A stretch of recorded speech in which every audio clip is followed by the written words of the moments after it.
I've been sitting here since before the sun came up. Didn't plan to. I just woke up at 4:30 and couldn't get back down, and I came out here in the dark and started the fire and sat in the chair. The way I've done 1,000 times. The way I'll do as long as my knees carry me to it. Outside the window, the sky is just starting to go from black to dark blue, the first pale edge. I've always liked this particular moment. Helen used to sleep through it. She was not an early riser. I'd be up before the sun most mornings of our marriage, and she'd come downstairs an hour later, her hair still back, and she'd find me at the table and say, "Walter, did you sleep at all?" And I'd say, "Enough." I'm 82 years old. My name is Walter, and what's been keeping me up this morning is something I've been thinking about for a long time, something I want to try to talk through today, by this fire, with whoever is sitting on the other side of this. I want to talk about the years I lost. Not lost to tragedy, not lost to illness or accident or catastrophe, just lost. The ordinary way years get lost, when you're living inside them and not paying attention. The years I spent angry about things I couldn't change. The years I spent working too much and being too little present in the rooms I came home to.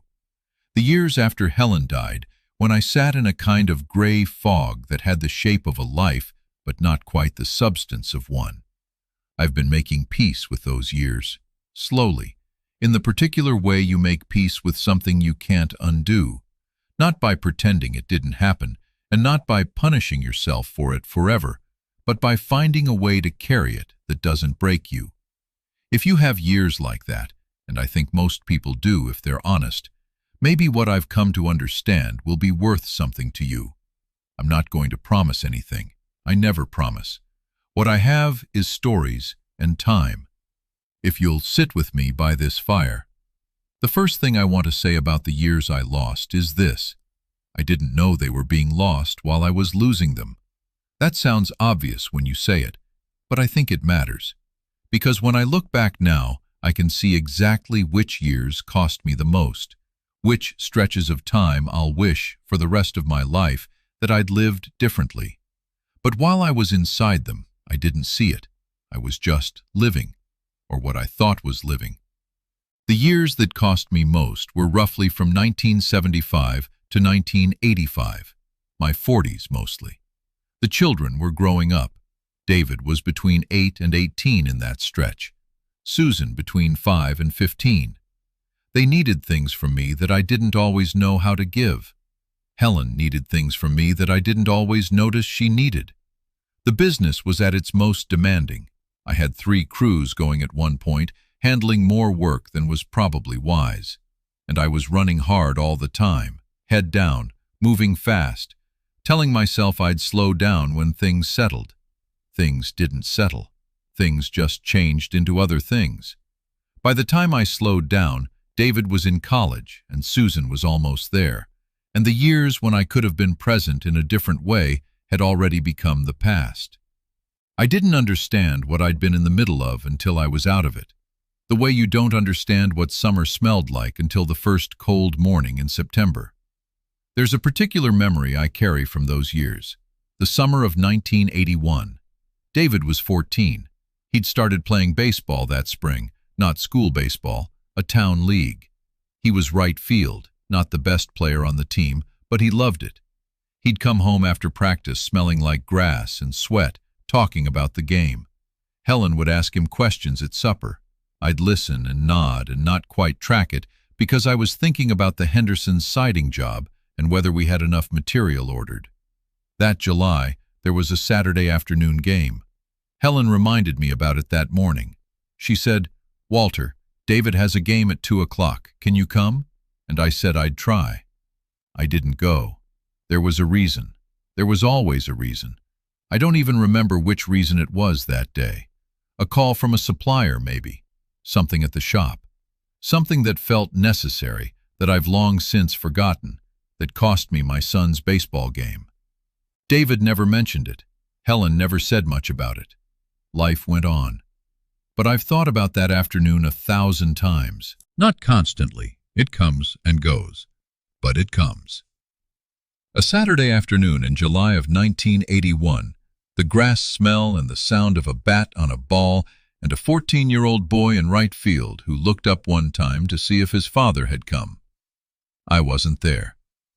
That's just one afternoon. There were others, there were many others, and for years I carried every one of them as a kind of verdict, as evidence of who I'd been, as proof that the years had been lost because I had been absent, asleep in the middle of my own life. That's the second thing I want to tell you about, the particular cruelty of regret. Regret is not like ordinary sadness. Ordinary sadness is about what happened. Regret is about what you did or didn't do. It has a moral edge to it, a verdict. It says, you had a choice and you chose wrong, and now you have to live with what you chose. For a long time, I lived in that verdict, not in a dramatic, self-punishing way, more like a low hum underneath everything, a baseline disappointment in myself that colored the way I saw my own story. I'd look back at the 1981 version of Walter, and I'd see a man who didn't deserve what he had, who had a wife who loved him and children who needed him, and a life full of good things and couldn't stop running long enough to be in it. That version of the story made me smaller, not because it was untrue, it wasn't entirely untrue, but because it was incomplete. It was the verdict without the context, the man without the formation. And here is something I've come to understand about regret that I wish someone had told me at 50. Regret has a way of expanding to fill the space you give it. If you set aside an hour to be sorry about your past, the regret will use the full hour. If you set aside a day, it'll use the day. If you build your whole inner life around it, if you make your past failures the central story of who you are, the regret will take that too. It will become the lens through which you see everything. Every conversation, every relationship, every morning will be filtered through it. I know a man who did that. Not a friend, really, more of an acquaintance from my working years. His name was Pete. Good carpenter, decent man, raised 3 kids who turned out well enough. But somewhere in his 60s, after his divorce, Pete started living inside his regrets. He'd talk about nothing else at the diner. Everything came back to what he'd done wrong in his marriage, what kind of father he hadn't been, the ways he'd failed the people he'd loved. He said the same things, in slightly different arrangements, for 20 years. He was, in some essential way, repeating the trial on a loop, calling himself to the stand over and over, finding himself guilty over and over. His kids stopped wanting to be around him, not because they didn't forgive him, I think they had, but because being around Pete meant being around his regret. And his regret had become so large, so consuming, so much the whole of him, that there was nothing else to be around. Pete died at 76. He was alone by then, more or less, and I don't think he ever made peace with anything. I think he died still in the courtroom. I don't want to be Pete. I've thought about him a lot over the years. When I feel the pull of the old trial starting up again, when the memory of the baseball game surfaces, or the Christmas of 1983, or some other afternoon I wasn't what I should have been, I think about Pete in the diner, running the same tape. And I say to myself, quietly, put the gavel down. You've heard enough testimony. You know what you did and what you didn't do. That's enough. Come out of the courtroom. Here is the context I left out for 20 years, because the verdict felt more honest than the mercy. My father died when I was 23. I've said that before. Heart attack. He was 51. He left very little behind, a small amount of money, a house that had to be sold, and 4 younger siblings who needed somebody to help look after them. I was the oldest. I stepped up. I had to. I learned in those years of helping raise my siblings that the world does not wait for you to be ready, that love means showing up whether or not you feel equipped, that you work because the work is the love, and you don't get credit for it, or appreciation for it, or even acknowledgement most of the time. You just do it. That lesson, which was good and true and necessary, got calcified into something harder. It turned, over the decades, into a conviction that work was always the correct answer. That if you were working, you were loving. That presence at the job site was the same thing as presence in the room where your children were growing up. It wasn't. I know that now. But the man who was at work instead of at David's baseball game in 1981 was not a man who didn't love his son. He was a man who had learned, the hard way, the wrong lesson about how love was expressed. He was doing what he'd been taught. He was the product of his formation. He was my father's son, doing what he understood a father's son to do. Understanding that, really understanding it, not just saying it to feel better, took me a long time. It took losing Helen. It took sitting in this empty house with all that time to think. It took conversations with Susan that I should have had 20 years earlier. And it took a question that my granddaughter Lily asked me one summer afternoon without knowing what she was asking. She was 17. She'd come up for a week and we'd been talking most evenings. She asked me once, quietly, "Grampy, do you think you had a happy life? Not, do you think you were a good man? Not, are you proud of how you lived? Just, do you think you had a happy life?" I sat with that for a long time before I answered. And what I found, sitting with it, is that the answer was yes. Not a simple yes. Not a yes that ignored the Saturday afternoon in 1981, or the years I spent inside myself, or the months after Helen died when I could barely remember what day it was. But a yes that held all of that and still said yes, because the life had also had Helen. It had had the morning in November of 1967 when David was born, and I held him in the hospital corridor in the snow. It had had Susan's face when she got into nursing school. It had had 45 years of work I was proud of. It had had this house, which I built with my own hands on the spot Helen picked, and which still stands, and in which I am sitting right now by a fire, watching the sun come up. That was the beginning of making peace, not the destination, the beginning. The third thing I want to tell you is about the mechanics of it, what I actually did, because talking about making peace with the past is easier than the making, and I want to be specific. The first thing I did was stop running the trial, by which I mean I stopped constantly re-examining the past as evidence in a case against myself. Whenever a memory of an afternoon I'd missed or a thing I'd said wrong surfaced in my mind, my habit had been to turn it over and over, looking at it from different angles, finding new ways it was worse than I'd thought. The trial never ended. There was always more evidence. There was always another way I'd failed. I made a decision, and it was a decision, a deliberate one, to stop doing that. Not to stop remembering. Remembering is different. You can remember something without putting it on trial. You can hold a memory and say, yes, that happened, and that hurt someone, and I wish I'd done it differently. And then you can set it down. Not forever. It'll come back.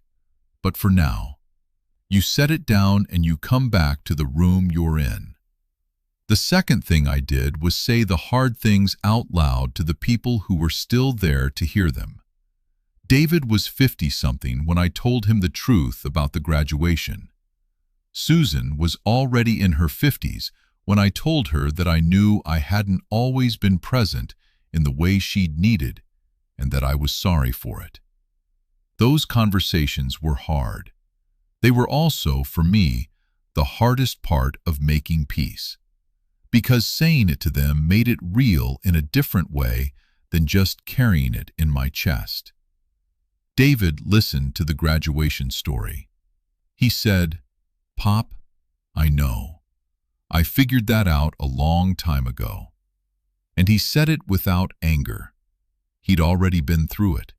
He'd already found some version of peace with it himself, in his own years, and his own therapy, and his own quiet work of understanding his father. He didn't need the confession, but I needed to give it. Susan cried a little when I told her I was sorry for the years I wasn't fully there. And then she said something I've held ever since.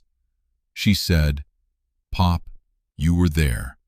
You were always there. You just didn't always know what to do when you were there. There's a difference. You just didn't always know what to do when you were there." I've thought about that sentence for 3 years now. It's the sentence that changed something in me, because it was both honest and merciful at the same time. It didn't excuse the absences, but it named them accurately. I wasn't absent because I didn't care. I was present and lost. I was in the room and without a map. There's mercy in that distinction, and I needed the mercy before I could make the peace. The third thing I did is harder to describe, but I'll try. I started looking at the lost years not as waste, but as material. This came from the trade in a way. In carpentry, when a piece of wood goes wrong, when you split it or it has a knot where you didn't expect one, or it warps in a way you didn't account for, you have a choice. You can discard it, throw it in the scrap pile, call it waste, move on. Or you can look at what's actually there and ask whether there's something useful in it. Whether the wrong shape or the unexpected figure in the grain is actually an opportunity for something different than what you planned. I've made some of the most interesting things in my life from wood that didn't go the way I intended. The years I lost, the years I was absent or running or inside myself, I started asking what was in them that I'd missed. And what I found slowly was that those years were full of things I hadn't given myself credit for. I was there for more of David's games than I was absent from. I drove Susan to the emergency room at 11 at night when she had the bad asthma attack at 9 years old, and I was the one who held her hand through it. I built this house, every board, every nail, and I built it for Helen, on the spot she picked, and she lived in it happily for 30 years. I kept the heat on. I kept the lights on. I kept the truck running. I showed up for every hard thing that required showing up, even if the ordinary Tuesday required something I didn't always give. The lost years were not all loss. They were just years. Years with better parts and worse parts, the way all years are. I'd been treating them as wholly bad because the trial had convinced me they were.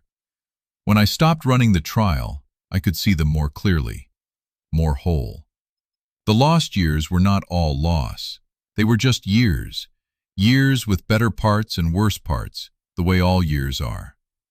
I'd been treating them as wholly bad because the trial had convinced me they were. When I stopped running the trial, I could see them more clearly, more whole. That's not the same as saying the absences didn't matter.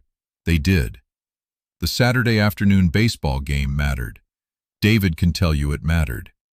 But the baseball game was one afternoon inside a childhood that also had other afternoons. And I was in more of those other afternoons than I'd given myself credit for.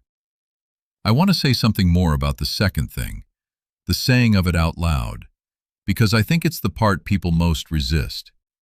Most of us, when we've hurt someone we love, tell ourselves a story about why we can't say it. We tell ourselves it was too long ago. We tell ourselves they've moved on and dredging it up would only cause more pain. We tell ourselves they already know, so there's no point in saying it. We tell ourselves we don't know how to start. These are all reasons.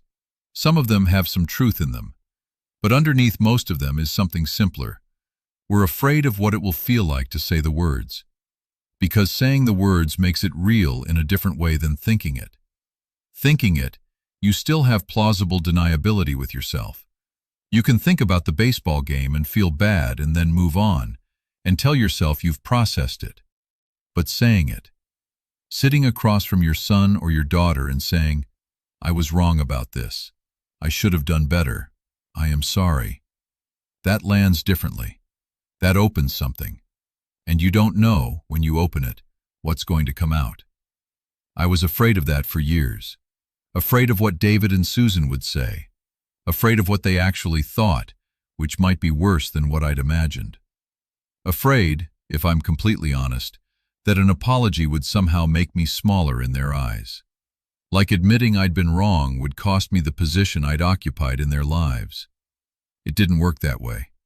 Every apology I gave made me larger in their eyes, I think, or made me more real, more human, less the distant figure at the edge of their childhoods and more the person I was trying imperfectly to become.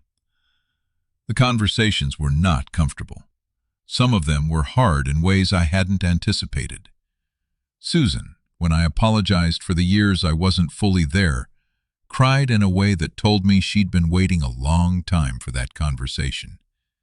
And the crying wasn't comfortable to sit with. I wanted by instinct to fix it, to make it stop, to do what I'd always done, which was find the practical solution and apply it. But I didn't fix it. I just stayed. I sat there in the discomfort and I let her cry, and I didn't move until she was done. And then she said what she said. "You were there. You just didn't know what to do when you were there." And I held that sentence like a piece of wood you're not sure how to use yet, not sure of its weight or its grain, just holding it to feel what's in it. I've been using that sentence ever since. That's what I mean about the past not being entirely finished. The 2 years after Helen died, from late 2017 through most of 2019, I was not fully here. Not in the way that worried people. I wasn't dangerous. I wasn't dark. I was just absent from my own life in the way a gray November day is absent of color. I got up, I made the coffee, I went through the motions, but nothing landed. Nothing felt like it meant anything. The meals were meals. The mornings were mornings. The shop was the shop. But there was a layer of glass between me and all of it, and I couldn't quite reach through. I wasted those 2 years. That's how I feel about them now. Not because grief was wrong. Grief was right. Grief was necessary. Grief was the honest response to losing Helen. But I let the grief become a way of not living instead of a way of moving through the living toward something else.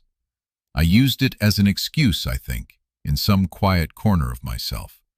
An excuse to not make decisions, not plant the garden that first spring, not call Bob as often as I should have, not sign up for the senior center day trip to the White Mountains that David suggested that fall. Not. I look back at those 2 years and I feel something I don't quite have a word for. It's not exactly regret.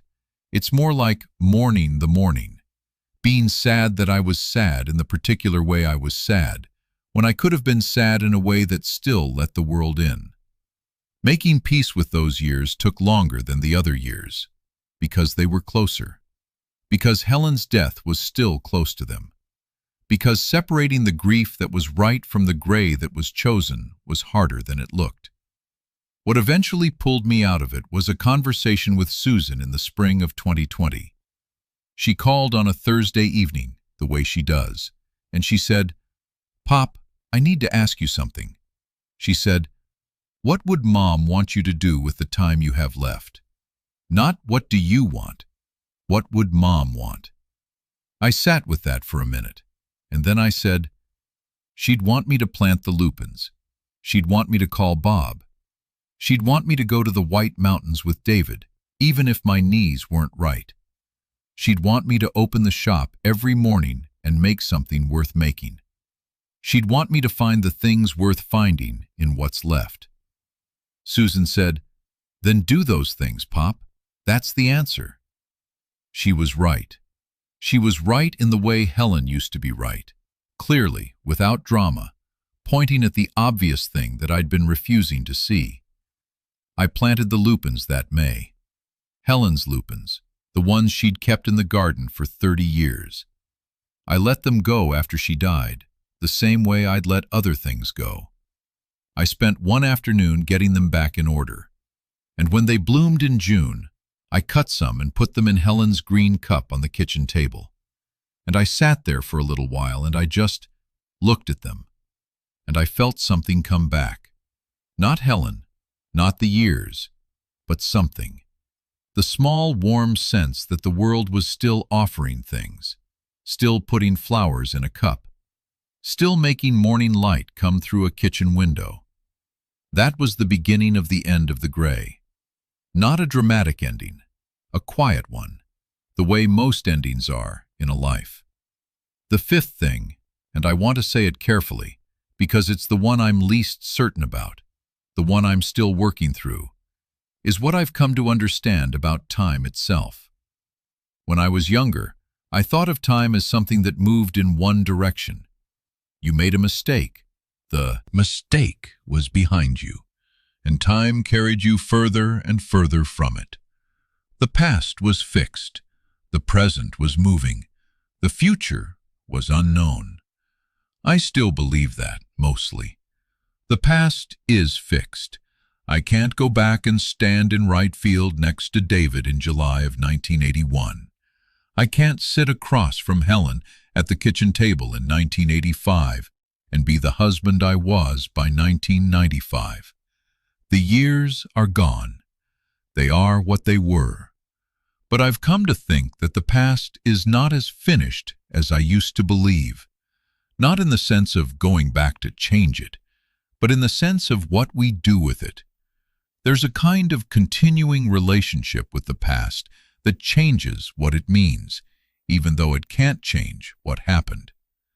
When I told David the truth about the graduation, the event didn't change, but the meaning of the event changed. It stopped being only a wound. It became also a conversation, a confession, and a forgiveness. A new layer laid over the old one, the way you can refinish an old floor. The floor is the same floor, the same boards, the same age, but the light on it is different. When Susan told me I was present but without a map, she didn't change what happened in the years I was less present than I should have been, but she changed what I could understand about those years. She gave me a different frame to put around them. We can't undo the past, but we can keep working on what it means. That's the continuing relationship. That's what I mean when I say I've been making peace with the years I lost. Not that I've arrived at peace, but that I'm in an ongoing negotiation with those years, and the negotiation changes them, or changes me, in ways that make them lighter to carry. I want to add one more piece to this, because it's something I've only come to understand in the last few years. Something that sounds simple, but took me a long time to actually believe. The people you hurt know more than you think, and most of them are more on your side than you've allowed yourself to believe. I spent 30 years imagining, in the back of my mind, that David carried a wound from the baseball game and the graduation and the years I was too deep in the work. That he'd built some version of me in his head, the absent father, the man who wasn't there, and that wound was between us, always, even on the good days. And then, a couple of years ago, David called me on a Sunday afternoon and he said, "Pop, I've been talking to my son about you, about what you were like as a father." And I braced myself. I thought, here it is. Here is what he actually thinks. I steadied myself the way you steady yourself before you look at a piece of wood you're afraid might be worse than you thought. David said, "I told him you were the most reliable person I've ever known. I told him that when things went bad, when Karen and I were struggling, when I lost the job in 2008, when David Jr. had that bad year in his 20s, you were the first person I called, because I always knew you'd be there. I sat with the phone against my ear and I didn't say anything for a moment, because what he was describing was a father I hadn't given myself credit for being. A father who showed up for the hard things even when he missed the easy ones. A father who answered the phone. A father who drove to Portland in the middle of the night if it was needed. That's the version of me that David carries, not the absence at the baseball game, or, not only that, the whole thing. The baseball game and the diner in Portland and the Sunday calls and the firewood he helps me split in the fall. All of it, together, in a picture that is more complete and more generous than the one I'd been painting of myself for 30 years. I cried after that phone call. I'm not ashamed of it. I sat in this chair and I let myself feel it, whatever it was. Gratitude, partly. Relief, partly. And something else. Something like being seen clearly, for the first time, by the person whose seeing mattered most. The years you lost were not only losses. The people who lived through them with you know that, even if you don't. The sun is fully up outside the window. The cedars are lit up on their eastern side, the way they get in early morning in October, that particular gold. I don't know what your lost years look like. I don't know which afternoon you've turned over 1,000 times. I don't know who was waiting for you when you didn't show up, or what you said that you wish you could take back, or how long you've been carrying the thing you're carrying. But I want to tell you what I believe, at 82, having sat with my own for all these years. The years weren't only lost, even the ones that cost you most. They were also the years you were alive, the years you were trying, the years you were doing what you knew how to do, with what you had, inside a formation you didn't entirely choose. And somewhere in those years, if you look at them honestly and without the trial running in the background, there is more than the losses. There are the things you didn't give yourself credit for because you were too busy prosecuting yourself to notice them. And the people you hurt, the David who looked up from right field, the Helen who wrapped the Christmas presents alone, the Susan who needed something you didn't know how to give.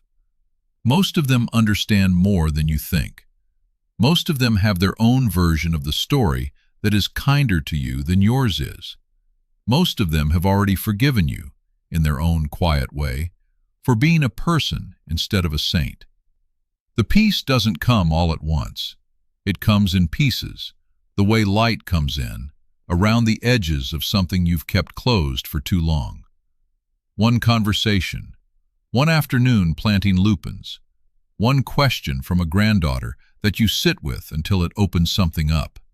It comes, slowly, quietly, the way most good things come, not when you demand it, not on a schedule, but it comes if you keep doing the small work of it, if you stop running the trial, if you say the hard things to the people who can hear them, if you look at the lost years honestly enough to find what was in them that you'd missed.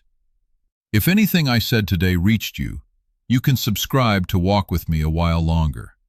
I read the comments. Tell me about a year you're still trying to make peace with. Tell me what the weight of it feels like. Tell me what small thing moved you closer to peace, even if just a little. I'll listen. I'm not going anywhere. I'm right here, the same as always, by this fire. Take care of yourself. Stop running the trial for today. Put the verdict down. Look out the window at whatever light is there. The sun's up. The fire's still going. I'll see you next time.